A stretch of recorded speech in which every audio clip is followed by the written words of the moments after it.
In the autumn of 1846, a woman named Bridget kneels in a field in County Cork and pushes her bare hands into the wet earth. And what she pulls up is not food. It is slime. The potato in her palm is turned to gray-black rot, collapsing between her fingers with a smell like something dead. And she already knows, the way you know a thing in your stomach before your mind will say it, that her children are going to die. Not next year, this winter.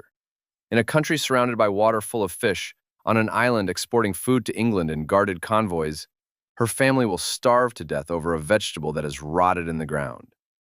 She is not alone. Across Ireland that autumn, the same black rot is spreading field to field, farm to farm, a silent tide moving underground, and within 5 years, it will kill roughly 1 million people and drive another million onto ships bound for a continent they will never leave. 1 in 8 human beings on that island, gone, dead, or scattered. And all of it, the mass graves, the coffin ships, the empty villages you can still walk through today, all of it hangs on a single, humble lump of starch that most of the world had laughed at, feared, or fed to pigs only a century before. But the story of the potato does not begin in that rotting Irish field. To understand how a vegetable killed 1 million people, you have to travel to the other side of the planet and back nearly 10,000 years, to a place where the potato was not a curse but a miracle, where it was, quite literally, a god. You have to go to the roof of the world. High in the Andes Mountains of South America, at altitudes where the air thins and the cold can kill an unprotected man in a night, there is a landscape that should not be able to feed anyone. The soil is poor, the growing season is brutal, frost can come in any month. And yet here, on these punishing slopes above the clouds, human civilizations rose, grew fat, built empires of stone, and they did it because of a plant that hid its treasure underground where the frost could not reach it. The wild potato was small, bitter, and in many cases, poisonous. Let that land for a moment. The ancestor of the French fry was toxic. Wild potatoes are loaded with compounds called glycoalkaloids, natural pesticides the plant evolved to keep from being eaten. And eating enough of the wrong one will leave you cramping, vomiting, and in real danger. The thing sitting under your steak tonight started out as a plant actively trying to kill anything that dug it up. So the first mystery of the potato is not how it conquered the world.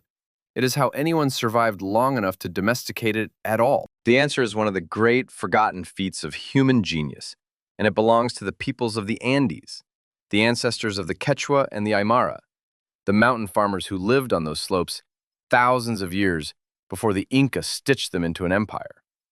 They faced an impossible problem. The potatoes that grew best in the cold, high ground were often the most bitter and toxic. They needed to eat them. They could not. So they learned to outwit the plant. Watch what they did because it is astonishing. They took the bitter, half-poisonous tubers and spread them out on the freezing ground overnight, letting the high-altitude frost split their cells open. Then, in the strong daytime sun, they trampled them barefoot to squeeze the water out, crushing them underfoot in the thin mountain air. They soaked them in cold, running streams for weeks to leach the toxins away. Freeze, thaw, crush, wash, over and over, working the poison out of the flesh a little at a time, until what remained was a light, chalky, bone-dry nugget that could be stored not for months, but for years. They called it Chuño, and they had, without a laboratory, without chemistry, without a single word for glycoalkaloid or freeze-drying, invented freeze-dried food. They were doing on a mountainside what modern food scientists do in industrial vacuum chambers. They didn't have the vocabulary for what they were doing, but they were doing it anyway, and doing it well enough to bank calories against famine, against war, against the years the harvest failed. That is their genius, and it belongs to them.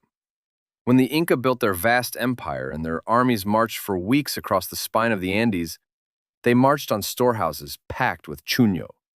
The potato, and the preserved potato in particular, was the fuel of an empire that stretched across most of a continent. A handful of these frost-dried lumps could keep a soldier alive across a mountain range that would have starved any European army of the age. Think about that for a second. Before Europe had ever seen a potato, an entire civilization had already turned it into a strategic weapon, a savings account, and a sacred thing all at once. The Andeans worshipped a potato goddess. They buried potatoes with their dead. They measured time by how long it took a potato to cook. And then, in the 16th century, ships arrived from across the ocean full of armored men looking for gold, and they walked right past the real treasure. The Spanish conquistadors who tore through the Inca Empire in the 1530s were hunting for silver and gold, and they found staggering amounts of both. The potato, to them, was an afterthought, strange peasant food eaten by the people they were busy conquering. They loaded their galleons with looted precious metal, and almost as a curiosity, somewhere in the holds, a few of these dull brown tubers made the crossing back to Europe. The conquistadors thought they were carrying home the wealth of the New World in their treasure chests. The real wealth of the New World was rolling around forgotten in the bottom of the ship. A food that would eventually feed more human beings than all the silver of the Andes could ever buy. They were looking for gold, and they had it in their hands and didn't know it. Because here's what happened when the potato arrived in Europe. Europe recoiled. You would think a hungry continent would fall on a cheap, hearty, calorie-rich crop with open arms. It did the opposite. For nearly 200 years, Europe treated the potato with a suspicion that curdled, at times, into something close to hatred. And the reasons are a strange brew of religion, snobbery, and outright medical panic. Start with the plant itself. The potato belongs to the nightshade family, and Europeans knew nightshades. Deadly nightshade killed people. The potato's leaves and green parts were toxic, and Europeans, not knowing to eat only the tuber, sometimes poisoned themselves and blamed the plant entirely. Here was an ugly, knobbly thing that grew in the dark underground, that came from pagan heathens across the sea, that was cousin to a known killer. Nothing about it looked like food a civilized Christian should trust. Then came the theology, and this is where it gets genuinely absurd. The potato is not mentioned anywhere in the Bible. To a certain kind of pious European mind, that was damning. If God had intended man to eat this thing, surely Scripture would have named it. Some clergy argued that a plant that reproduced not from seed you sowed by hand, but from lumps you buried in the dirt, was unnatural, even sinful. In parts of Europe, it was whispered that the potato caused leprosy, that its lumpy, pockmarked skin resembled the swollen limbs of the diseased, and that, like called to like, eat the deformed root, become deformed yourself. There is a theory of medicine here so old and so wrong, it is almost charming, that a food shaped like a disease would give you that disease. People looked at a potato's warty skin, thought of a leper's hands, and refused to eat. Physicians in France warned against it in print. In 1748, the French Parliament reportedly went so far as to forbid its cultivation, convinced it spread sickness. And underneath all of it ran the deepest poison of all, class disgust. The potato grew easily and fed the poor, and precisely because it fed the poor, the well-off wanted nothing to do with it. It was pig food, peasant food, a thing you fed to prisoners and livestock and the desperate. To put it on a gentleman's table was to admit you were no gentleman. So there sat the potato, cheap, hardy, capable of producing more calories per acre than any grain in Europe, able to grow in poor soil and thrive in cold, wet climates where wheat drowned. A solution to famine sitting in plain sight, rejected because it was ugly, foreign, unmentioned by God and beneath one's dignity. Europe was starving on a regular schedule. Grain harvests failed, bread riots broke out, armies stripped the countryside bare, and the one crop that could have ended the cycle sat in the ground, refused, while people went hungry above it. The clock was already ticking on a hunger the whole continent could feel. They just couldn't swallow their pride long enough to eat the answer. It would take a special kind of obsessive to change that. It would take a man who had learned to love the potato in the worst possible place, a prison.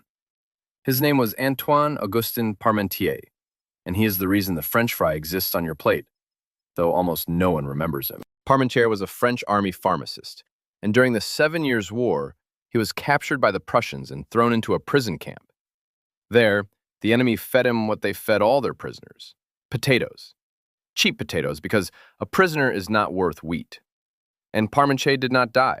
He did not get leprosy. He got by and he got curious. Sitting in that Prussian cell, eating the food his own country had outlawed, he had a revelation. Everything France believed about the potato was a lie. He came out of captivity a man with a mission that would consume the rest of his life. But how do you convince an entire nation to eat something it finds disgusting? You cannot argue people out of contempt. Parmentier understood something about human beings that all the physicians and priests did not. People don't want what is given freely to the poor. They want what is denied to them. They want what is exclusive. They want what the powerful are hoarding. So he ran one of the most brilliant psychological stunts in the history of food. He arranged to be granted a plot of poor land outside Paris and planted it with potatoes. Then he had the king post armed royal guards around the field. Guards. Around a potato patch. He made a great show of it. Soldiers, muskets, the whole apparatus of state protecting these mysterious plants as though they were the crown jewels. And the people of Paris, watching this, drew exactly the conclusion Parmentier wanted them to draw. If the king is guarding it, it must be precious. If it must be guarded, it must be worth stealing. And here's the masterstroke. He told the guards to accept bribes. He instructed them to relax at night, to look the other way, to let people sneak in and dig up the plants and carry them off. Parmentier deliberately let his crop be stolen, because a potato you steal in the dark is a potato you value, and a potato you value is a potato you plant in your own garden. He didn't distribute the potato, he made France want to rob him of it. He didn't stop there. He hosted elaborate, glittering dinners where every single course was made of potatoes, and he invited the most famous men in France to eat them. Benjamin Franklin, it is said, sat at one of these tables. He presented bouquets of purple potato flowers to King Louis XVI and Queen Marie Antoinette, and the queen wore them in her hair, and the king wore one in his buttonhole. And suddenly the ugliest peasant crop in Europe was blooming on the heads of royalty at Versailles. Fashion did what famine could not. It worked. Slowly, stubbornly, France began to eat. And to this day, French dishes made with potatoes carry his name. Anything called Parmentier is a monument to a prisoner of war who fell in love with the food his captors used to humiliate him and spent the rest of his life tricking his own countrymen into loving it. That is a man a little unhinged, and a man you can root for. He guarded a field he wanted robbed. He put a peasant weed in a queen's hair, and he won. By the end of the 18th century, the potato had conquered Europe not through wisdom but through vanity, hunger, and one obsessive pharmacist's theatrics. Rulers who had spent decades watching bread riots topple order finally saw the point. Frederick the Great of Prussia forced potatoes on his skeptical peasants by decree, reportedly stationing soldiers to make them plant the things, using the same guarded field psychology to make a stubborn population want what it was told it couldn't have. A crop that could feed twice as many people per acre as wheat, that grew underground where marauding armies couldn't burn it, was no longer peasant shame. It was national strength. And that is exactly where the story turns dark, because the potato did its job too well. Nowhere did the potato take hold more completely than in Ireland. And to understand the horror that came, you have to understand how total that dependence became. Ireland's poor were trapped in a system rigged against them from the start. Most of the good land was owned by absentee landlords, many of them English, most of them Protestant, who rented out their estates in ever smaller strips to a swelling Catholic peasantry. A family might be crammed onto an acre or two of marginal ground. On that tiny plot, only one crop could produce enough calories to keep a family alive across a year. The potato. Only the potato. And so, an entire people came to live on it almost exclusively. A grown Irish laborer in those years might eat as many as 10 to 14 pounds of potatoes a day. That is nearly all they ate. Potatoes and a little milk, morning, noon, and night. It sounds like poverty, and it was. But it also worked in its way. The potato is nutritious enough that the population exploded. Ireland grew to more than 8 million people, and the vast majority of them balanced their entire existence on a single species of plant. You can already feel the danger in that, can't you? A whole nation standing on one crop, one narrow genetic base, one thing that had to keep growing year after year, or everything collapsed. This decision seemed small at the time. It was not. Because in 1845, something arrived in Ireland that nobody had planned for and nobody understood. A water mold. a microscopic organism now called Phytophthora infestans, blown in on the wind and carried in the very seed potatoes farmers saved from year to year. It attacked the leaves first, then drove down into the tubers underground, turning firm white flesh into that black, stinking slime. Whole fields could look healthy one morning and lie ruined the next. Farmers described going to bed with a green crop and waking to a field of rot, the smell of decay hanging over the entire countryside. The blight was not anyone's fault. Blight is nature. It struck potato crops across Europe that same decade. Belgium, France, the Netherlands, all lost harvests. But in those countries, people ate other things too, and so they suffered and moved on. In Ireland, where millions had been squeezed down onto that single crop, the failure of the potato was not a hardship. It was the end of the world. And here's where you must separate two things, because the difference between them is the difference between a tragedy and a crime. The blight was nature. The scale of the dying was policy.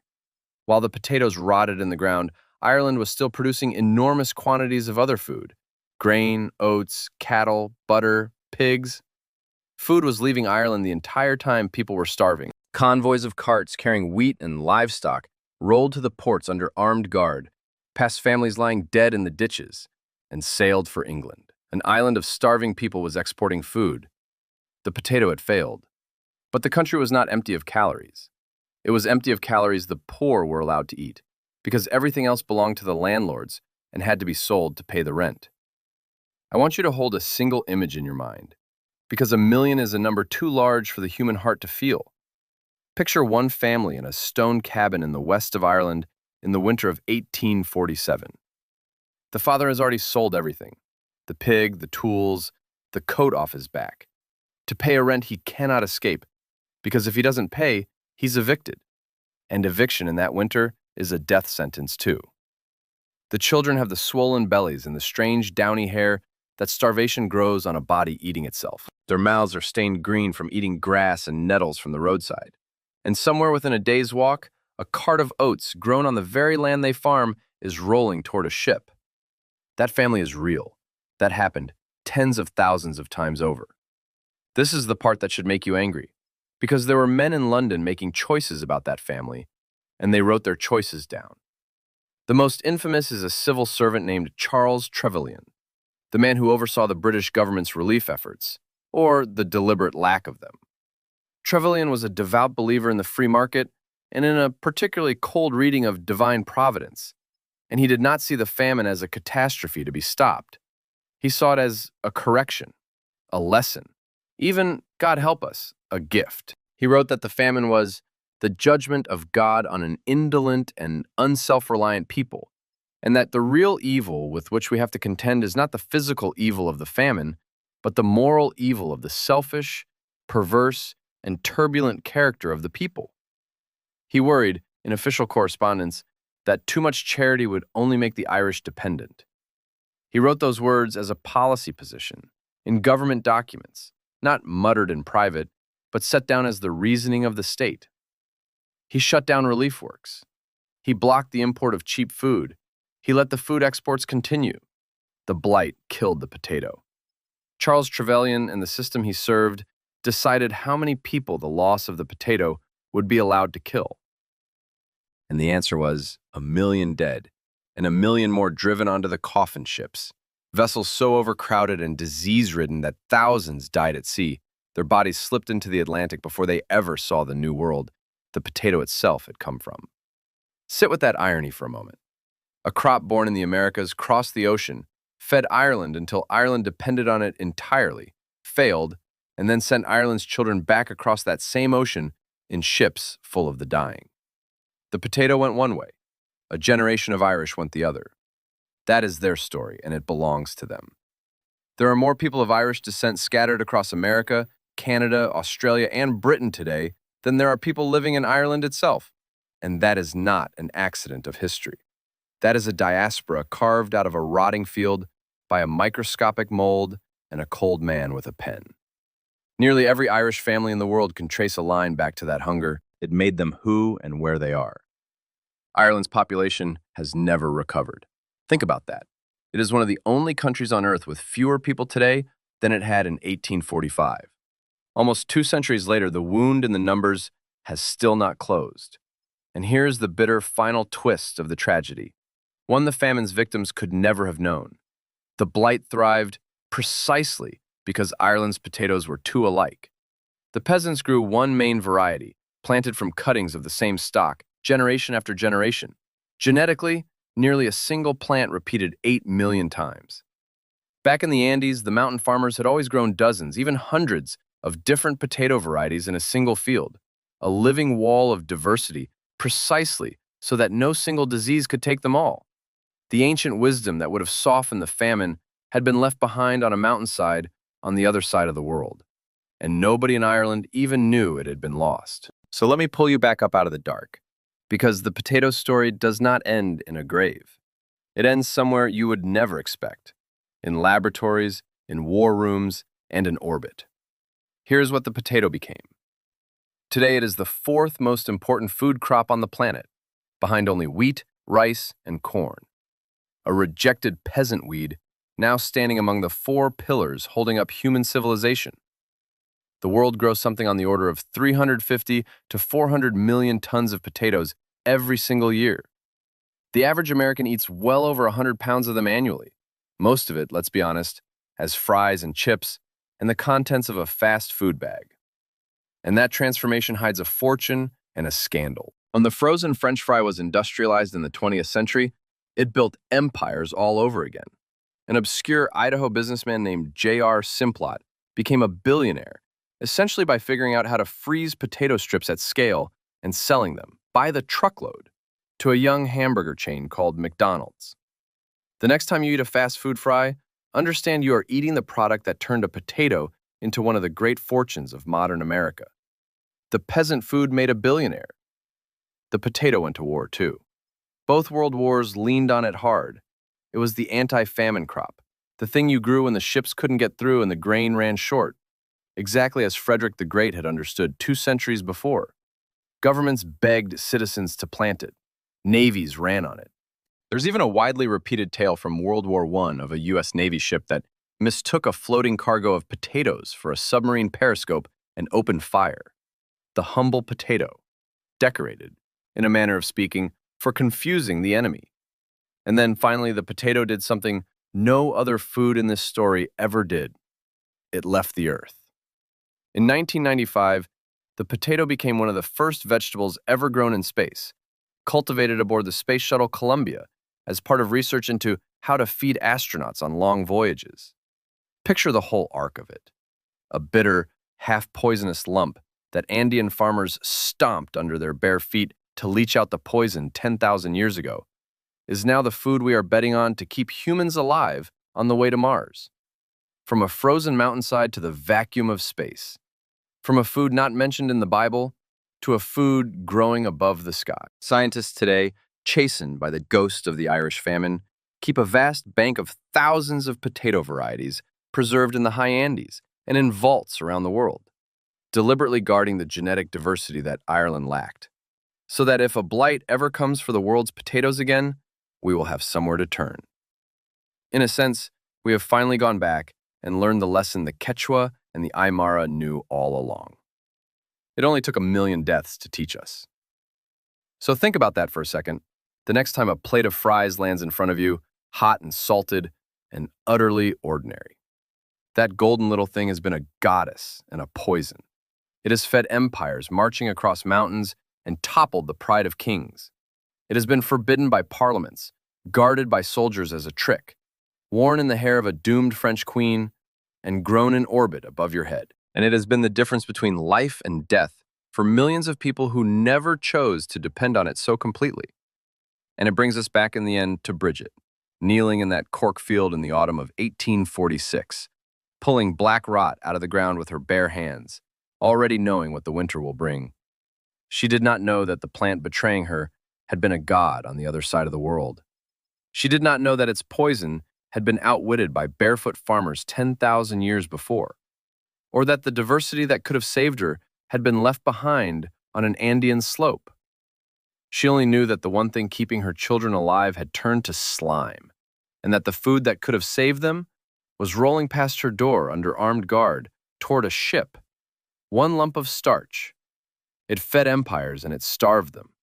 It crossed an ocean to save Ireland and then sent Ireland's children back across that same ocean to die. All of that, hidden inside the most ordinary thing on your plate. You will never look at a potato the same way again. So before you go, tell me in the comments which part stayed with you. The guarded field where Parmentier let Paris rob him on purpose, the words Charles Trevelyan calmly wrote down calling 1,000,000 deaths the judgment of God, or the fact that the crop that starved Ireland is now being grown in space to keep us alive on the way to Mars. Pick one and tell me why. And if this changed the way you see the food on your own plate, subscribe, because next time, we're going to do it to something else you eat every single day.